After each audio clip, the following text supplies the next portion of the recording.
Education is going through a very specific and difficult crisis.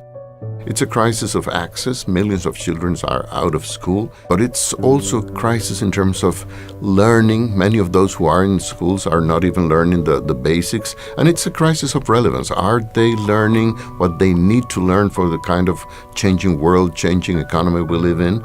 That's the reason for the summit. If we don't transform education at this time, the risk is that we would repeat what already happened in the 80s, that we cut educational budgets, that we keep millions out of school, that those who are in school do not learn what they need to learn to face the challenges of this world. So they would lose in terms of the kind of works they can do, but they will also lose in terms of the kind of citizens they can be in this global world. They wouldn't be prepared to live together in this complex world, to avoid conflict, or to confront, for example, the climate crisis we're living through.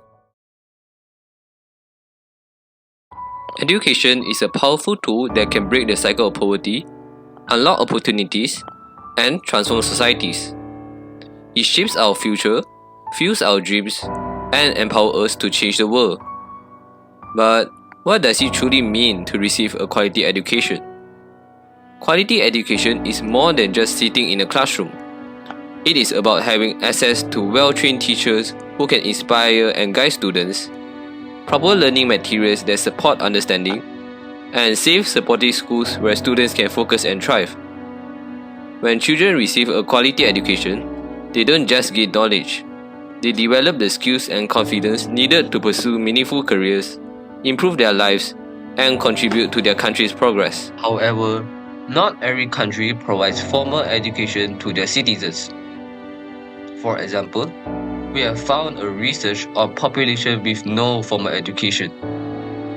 It shows that the majority of the population in countries in the African mainland do not have access to formal education.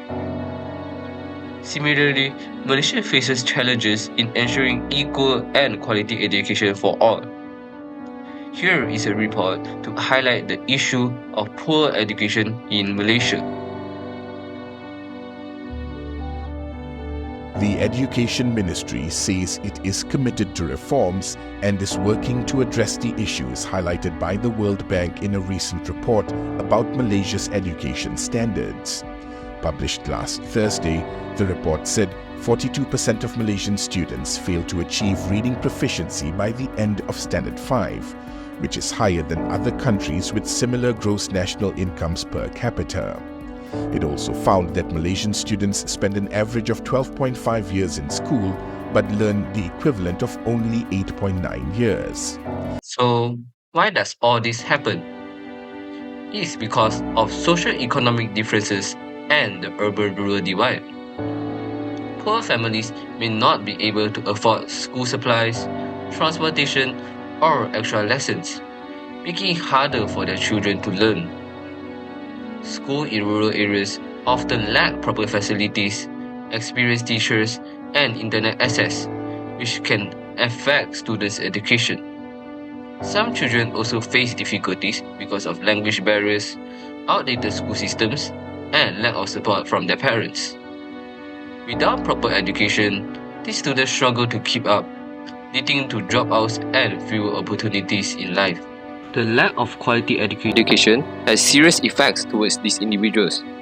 Children from lower-income families who cannot receive a good education often find it hard to get decent jobs, keeping them stuck in poverty. This increases the income gap, where rich people continue to succeed while poor people struggle to improve their lives. Additionally, when young people cannot find jobs, they may turn to crime or other negative activities, increasing social problems and ruining their future. If this issue is not fixed, it can lead to a weaker economy, higher unemployment, and more inequality in the future, making it even harder for future generations of underprivileged children to break free from poverty. Based on these challenges, it is clear that quality education is essential for breaking the cycle of poverty among underprivileged children and ensuring a brighter future for them. Without proper education, these children face limited opportunities, struggle with personal development, and often remain trapped in disadvantage. This is why we emphasize on Sustainable Development Goal 4, SDG 4, Quality Education, which aims to provide equal learning opportunities for all, especially those from disadvantaged backgrounds. Hence, we have done an interview with an NGO dedicated to promoting quality education for underprivileged children to gain deeper insights into the barriers they face and how we can help create lasting change. Ajar Ajar Malaysia is a non-government organization, NGO, that was founded before 2019. They have provided a lot of support to underprivileged children in the majority of the states in Malaysia. For example, they have been providing free weekly tuition classes through both physical and online classes for the underprivileged children in Selangor, Perak, and also Penang. Besides, they also provide a lot of entertainment events for those children. For example, they brought children to MBO Cinema to watch movies and hampers giveaway during Chinese New Year. Thank you for having an interview with us. Before we start our interview, can you tell us a bit about yourself and the NGO? Okay, my name is Lee Kun. I'm from Penang and I'm working in this NGO called Ajar Ajar Malaysia, which is located in PJ, and also we have a few branches at Sungai Long, Kajang, and also our main service point is at Kampung Sungai Way. Thank you. Can you tell us about the mission and the vision of Ajar Ajar Malaysia? Okay, so our mission is to provide free tuition class for those who need, such as from the underprivileged communities, from single parents family or B40 low income families. And then at the same time, we also want to promote volunteerism among young people, because we recruit volunteers from university students, and we let them to have the chance to become volunteer teacher to teach those children one-to-one. So that's a good vision and mission, and those volunteers are also a good person. So who are the primary beneficiaries of your programs, and how do you reach them?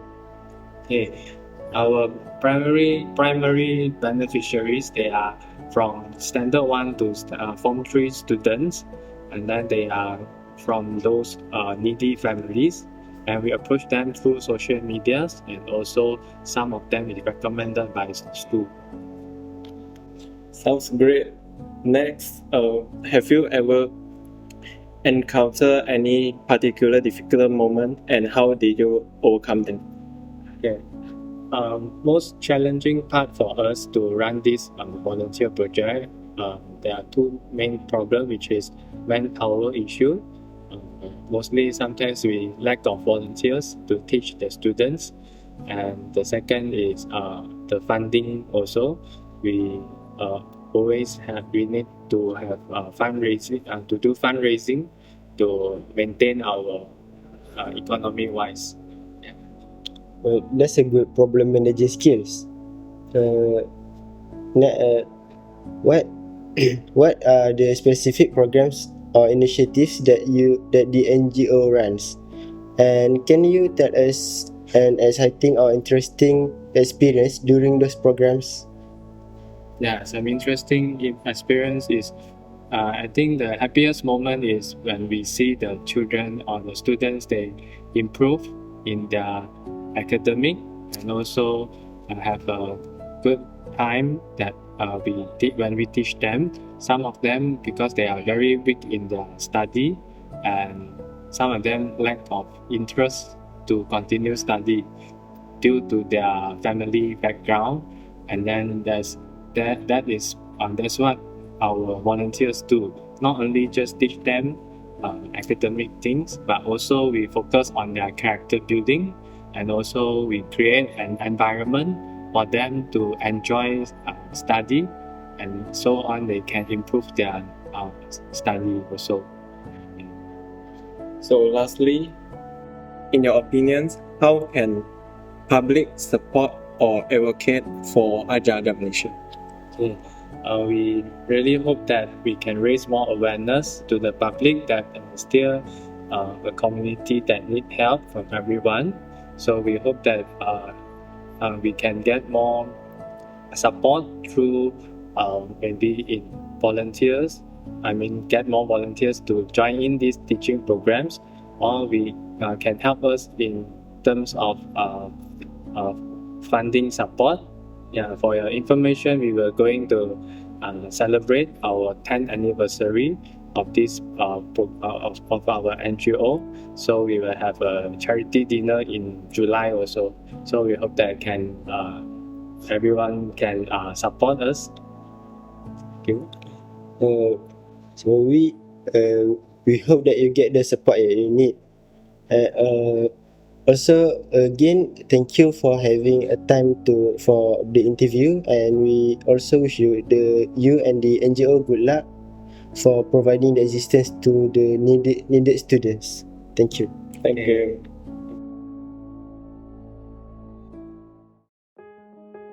To solve this problem, governments, organizations, and communities must work together to improve education. Schools in rural areas need better buildings, books, and teachers to give students the same learning opportunities as those in cities. Poor families should receive financial support to help their children stay in school. More teachers should be trained to provide better lessons and engage students effectively. Technology, such as online learning platforms, can also be used to make education more accessible, especially in remote areas.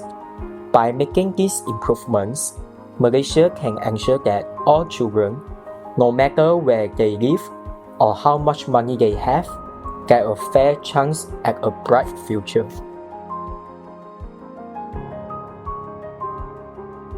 Everything said, what is your thought on this issue? Do you think that we should ensure fair access to equal education to every child? Do you believe everyone deserves the right to learn? If so, take action today. Support educational initiatives, raise awareness, and help provide resources to those in need.